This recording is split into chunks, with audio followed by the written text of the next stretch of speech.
আসসালামু আলাইকুম। স্বাগত জানাচ্ছি সুন্দরবন থেকে। আশা করছি আপনারা সবাই ভালো আছেন। আলহামদুলিল্লাহ আমরাও ভালো আছি। গত ভিডিওতে শেয়ার করেছিলাম সুন্দরবন ভ্রমণের প্রথম পর্ব। কিভাবে পৌঁছেছিলাম সুন্দরবনে সেই ভিডিওটি কেউ দেখে না থাকলে ডেসক্রিপশন বক্সে লিংক দেওয়া থাকবে, আপনারা চাইলে সেটি দেখে নিতে পারেন। গত পর্বের ভিডিওটি সবাই অনেক পছন্দ করেছিলেন, তাই আজকে বাকি অংশ শেয়ার করছি। জানি না কেমন হবে আজকের ভিডিওটি, তবে ভালো লাগলে অবশ্যই জানিয়ে দিবেন। সূর্যের বিপরীত দিকে যাচ্ছিলাম বলে একটু অন্ধকার লাগতে পারে, তো চলুন শুরু করা যাক আজকের ভিডিওটি। সুন্দরবনের মনোমুগ্ধকর পরিবেশ উপভোগ করতে করতে আমরা চলে এসেছি আমাদের রিসোর্টে। আমরা যখন রিসোর্টের কাছাকাছি পৌঁছালাম, পথের ক্লান্তি যেন নিমিষেই উধাও হয়ে গেল। এপারে পানির ওপর আমাদের রিসোর্ট, আর ওপারে গাঢ় সবুজ সুন্দরবন। বোট থেকে নেমেই লেখা দেখা যাবে বনবাস। সবাই আমাদের ওয়েলকাম করতে চলে এসেছে, আর এটাই হলো এই রিসোর্টের সামনের অংশ। বোট থেকে নেমেই সামনের সবুজ সুন্দরবন ভিউটা দেখিয়ে দিলাম আপনাদের। অসাধারণ পরিবেশ, ডেকোরেশন মাশাআল্লাহ অনেক সুন্দর।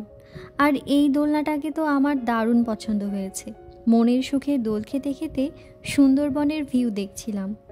তো আমার পেছনেই এটা ছিল তাদের রিসেপশন প্লাস ডাইনিং। আর এখন চলছে জোয়ারের সময়, রিসোর্টের একদম শেষ পর্যন্ত পানি চলে গেছে। যাওয়ার সাথে সাথেই আমরা পেয়ে গেলাম রিফ্রেশমেন্টের জন্য লেবু চা। চাটা কিন্তু দারুণ ছিল। চায়ে চুমুক দিতে দিতে আমরা দেখছিলাম সুন্দরবনের দৃশ্য। আমাদের চেক ইন করার সময় ছিল দুপুর 1টায়, কিন্তু আমরা যেহেতু অনেক আগেই রিসোর্টে চলে এসেছি এবং রুম 11টার দিকে ফাঁকা হয়ে যায়, তাই আমরা চেক ইন করে রুমে চলে যাই। রিসোর্টের চারিদিকে শুধু গোলপাতার গাছ, গোলপাতার ছাউনি ও কাঠ দিয়ে ঘেরা আমাদের নীলকমল এসি ভিলা।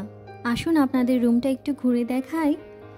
ওদের ইন্টেরিয়র ডিজাইন নিয়ে কোনো কথা হবে না, কারণ ডিজাইনগুলো ছিল চোখে পড়ার মতো। এই রুমের মেন আকর্ষণই হচ্ছে এই বেডটা। এসি ভিলা এখানে 2টা আছে এবং ডুপ্লেক্স ভিলা আছে 3টা। রুম ভাড়া সম্পর্কে ডিটেলস আমি ডেসক্রিপশন বক্সেই দিয়ে দেব। ওপরের ডেকোরেশনটা তো দারুণ লেগেছে আমার কাছে, সেই সাথে লাইটিংটাও খুব সুন্দর হয়েছে। রুমে এসি থাকার পরও একটা ফ্যান দিয়ে দিয়েছিল ওরা। এখানে একটা মিররও দেখতে পাচ্ছি, আর খাবারের জন্য 1 বোতল পানি ছিল, আর কাভারের ভেতরে 2টো স্যান্ডেল ছিল। আর রুম বুকিংয়ের সাথে সাথে যা পেয়েছিলাম আমরা তা হলো complimentary breakfast, standard toiletries, shower towel, মশা নিরোধক ব্যবস্থা। আর এটা হচ্ছে ওদের ওয়াশরুমটা বেশ বড়, পরিষ্কার পরিচ্ছন্ন, যা যা প্রয়োজন সব কিছুই ছিল। এরপর বারান্দা ভিউ। তবে বারান্দা দেখার আগে চলুন আমরা ডাইনিং থেকে ঘুরে আসি। গোলপাতার সরাইখানা, নামটা বেশ ইউনিক তাই না? এখানে বসার সিস্টেমটা সুন্দর। তোশকের ওপর বসে খেতে হয়, সামনে থাকবে ছোট্ট চৌকির মতো। জায়গাটা বেশ বড়, সুন্দর না? কমেন্ট করে জানাবেন কিন্তু। তো দুপুরের খাবারে নিয়েছিলাম সুন্দরবনের স্পেশাল দাতিনা মাছ ও দেশি মুরগি, সেই সাথে ভাত, ডাল, আলু ভর্তা, লাউ চিংড়ি, শসা, লেবু, কাঁচামরিচ তো ছিলই। তাদের খাবারের টেস্ট এক কথায় অসাধারণ। বেশ তৃপ্তি নিয়ে সুন্দরবনের ভিউ দেখতে দেখতে দুপুরের খাবারটা সেরে নিয়েছিলাম। আর খাবারের অর্ডার কিন্তু আগেই দিতে হয়, কারণ ওদের রেডি করতে একটু সময় লাগে। আমরা যেই অর্ডার দিয়ে দিয়েছিলাম দুপুরের খাবার শেষ করে আমরা 1 কাপ কফি নিয়ে নিয়েছিলাম। ওদের এই কফিটার টেস্ট কিন্তু মাশাআল্লাহ অনেক সুন্দর ছিল। দুপুরের খাবার খেয়ে রুমে চলে আসি রেস্ট নেওয়ার জন্য। তো এবার চলুন আপনাদের সাথে বেলকনিটা শেয়ার করি। বেলকনি থেকে সুন্দরবনের ভিউটা আপনাকে মুগ্ধ করবেই। তখন চলছিল ভাটার সময়, যার কারণে পানি কম দেখা যাচ্ছে। সকাল কিংবা বিকেলে এখানে বসে আপনি অনায়াসে অনেকটা সময় পার করে দিতে পারবেন। এপারে আপনার বসে থাকার জন্য আপনার এই রিসোর্ট, আর ওই পারে রয়েছে গাঢ় সবুজ সুন্দরবন। বেশ সুন্দর তাই না? আমি জানি না এখন পর্যন্ত আপনারা আমার ভিডিওটি দেখছেন কিনা। ভিডিওটি যদি ভালো লেগে থাকে তাহলে অবশ্যই লাইক, কমেন্ট এবং শেয়ার করতে ভুলবেন না। চাইলে আমার চ্যানেলটি সাবস্ক্রাইবও করতে পারেন। আপনারা যারা আমার ফেসবুক পেজ শিল্পমেলা থেকে ভিডিওটি দেখছেন তাদেরকেও জানাই অসংখ্য ধন্যবাদ। চাইলে আপনারা পেজটিকে ফলো করে দিতে পারেন। এটা হলো ওদের ডুপ্লেক্স ভিলার ছবি। এখানে ফ্যামিলি কিংবা বন্ধুবান্ধব মিলে থাকা যাবে। এই রুমগুলোতে এসি নেই, আর অন্যরা রুমে ছিল বলে ভিডিও ক্লিপ নিতে পারিনি, তাই ছবিই শেয়ার করলাম। যাই হোক, দেখতে দেখতে কিন্তু সন্ধে হয়ে গেছে, রাতও হয়ে গেছে।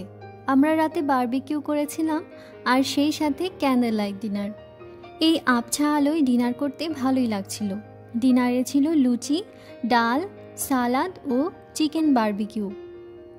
এবারও খাবারের টেস্ট অসাধারণ। এই খাবারের মূল্য ডেসক্রিপশন বক্সে আমি দিয়ে দেব। আর ক্যান্ডেল লাইট ডিনার করার জন্য ওদের আগে থেকে জানিয়ে দিতে হয়।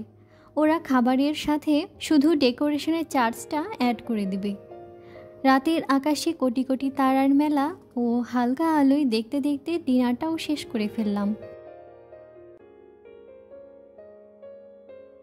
ভোরবেলায় চোখ খুলতেই যতদূর চোখ যায় সবুজ আর সবুজ, সেই সাথে জানা অজানা পাখির ডাক। এরপর সকাল সকাল ঘুম থেকে উঠেই চলে গেলাম আমরা ব্রেকফাস্ট করতে। ব্রেকফাস্ট ছিল খিচুড়ি, ডিম ভুনা, আচার, শসা, লেবু। খাবারগুলো বরাবরের মতোই টেস্টি খাবার ছিল। আবারও নাস্তা শেষ করে আমরা চা নিয়ে নিয়েছি। চা খাওয়ার পর একটু রেস্ট নিতে আমরা রুমে চলে আসি, কারণ আমরা যাব এরপর ক্যানেল ক্রুজিংয়ে, মানে সুন্দরবনের ভেতরে। সুন্দরবন এসে সুন্দরবনের ভেতরে না গেলে আসাটাই বৃথা, তাই না? এদিকে বাইরে প্রচণ্ড রোদ। ভাবছিলাম কিভাবে যাব আমরা এত রোদে। গুগল চেক করতেই দেখি 100% বৃষ্টির আভাস। শুধু তাই না, দেখতে দেখতে আকাশ কালো হয়ে গেল, শুরু হয়ে গেল ঝমঝম বৃষ্টি। এখানকার ওয়েদার নাকি এমনই, এই বৃষ্টি এই রোদ। আমরাও অবশ্য সেটাই খেয়াল করেছিলাম। এর আগে বান্দরবন গিয়েও এমনটাই পেয়েছিলাম। তো আমরা কি শেষ পর্যন্ত ক্যানেল ক্রুজিংয়ে যেতে পেরেছিলাম? সেই ভয়ঙ্কর অভিজ্ঞতার কথা আপনারা কি জানতে চান? যদি জানতে চান তাহলে অবশ্যই কমেন্ট করে জানাবেন, আমি আবারও পরের ভিডিওটা আপলোড করব। তো আপনারা এখন সুন্দরবনের এই বৃষ্টি উপভোগ করতে থাকুন। আমি আপনাদের কাছ থেকে বিদায় নিয়ে নিচ্ছি। আগামী ভিডিও দেখার আমন্ত্রণ জানিয়ে আজ এখানেই বিদায় নিচ্ছি। আল্লাহ হাফেজ, আসসালামু আলাইকুম।